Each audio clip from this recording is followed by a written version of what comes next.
Hello, I hope you are all doing well. Today I wanted to kind of talk about my Victober TBR, but really the only book that I am planning on reading in Victober is Shirley by Charlotte Bronte, which is a book I've wanted to pick up for a very long time and also happens to be the group read for this year, so I thought this was a perfect opportunity to finally read it. The reason I feel like this is probably the only book I will finish this month is because it's 650 pages long and there are also a bunch of other books that I need to read from the library. Rather than get overexcited and make a massive TBR, I will just give myself this one book to read, and if I get to any others then they will be a bonus. Jane Eyre is my favourite Victorian novel, if not my favourite novel of all time, so it's actually quite weird that I've not read any of Charlotte Bronte's other novels. I did read some of Villette back when I was a teenager, but I DNF'd that at the time because I was really not getting into it, but I definitely do want to get to reading all of Charlotte Bronte's books eventually. I got this copy from the library and it was so filthy that I had to clean it with dishwashing liquid. I don't know if you can see on the back, but this was like covered in brown dirt. And now it's relatively white looking again, so that was kind of gross. I also really don't like the cover. I don't know why you would choose like a gross brown grey, but this was the only copy the library had, so I'm going to try and look past the cover and just enjoy the actual novel. One book that I would love to get to if I have time is The Odd Women by George Gissing. I've never read any George Gissing before. I hadn't really heard of him until I started watching Victober videos. I actually downloaded this off the Gutenberg website where you can download free ebooks that are out of copyright, and started reading a couple of chapters and found it super interesting. It's about a family of women who are relatively well-off daughters of a doctor, but when he dies they find themselves having to go seek work to make money. So it's about, I guess, the impoverished middle class, which is not something that is often written about, I think, in Victorian novels, especially about women and especially about single women as well. I really enjoyed the couple of chapters that I read, so when I saw this copy in a secondhand bookshop I was really excited to have a physical copy to read because I really don't enjoy reading things on my phone. So hopefully if I don't get to this book this month, I can at least read it before the end of the year. So I thought I would just talk generally about some of the Victorian books that I would like to read or reread that I have on my shelves. So one of the books that I would love to reread is North and South by Elizabeth Gaskell. I saw the TV adaptation long before I ever read the book.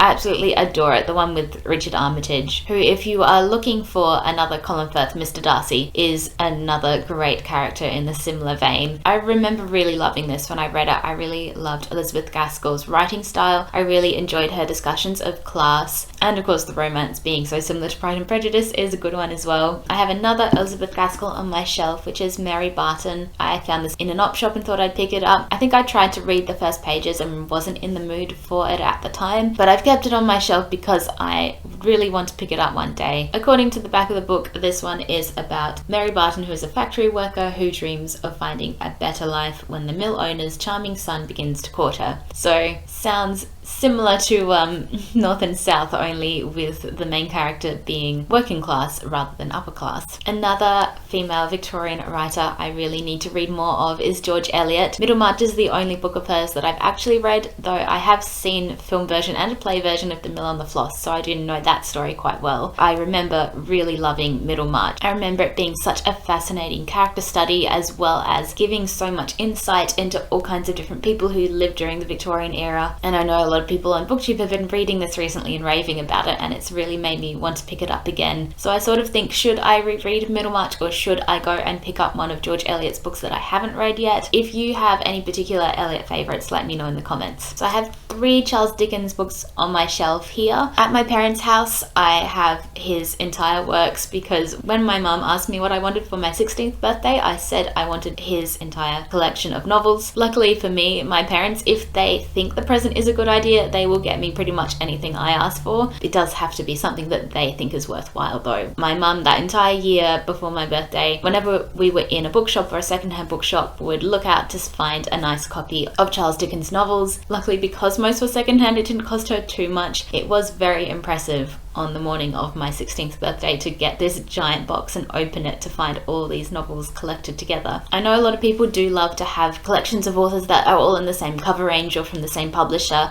I actually quite like having an eclectic mix of different covers and publishers, and I especially love paperbacks that are like Penguin or vintage classics. I'm not so much a fan of those big like hardback glossy books because I think they'd be really difficult to read, and there's something about a secondhand paperback that I just love because it makes me think about all the people who might have read it. So out of Dickens, these were the ones I remember being my favourites. I should say I read all of his novels apart from Barnaby Rudge and The Mystery of Edwin Drood, which is his final unfinished novel. Barnaby Rudge, I guess, just appealed to me the least. I didn't read his books in order. I just read whichever one took my fancy next. I think by the time I got to Barnaby Rudge, I was at university and had a lot less spare time compared to when I was in high school. And also, I guess I was a little bit over it by then because he does have a lot of novels and a lot of them are very long. But yeah, so out of all the ones that I read, these three I think were my favourites. I remember them being my favourites at least. Definitely Our Mutual Friend is one that I absolutely love.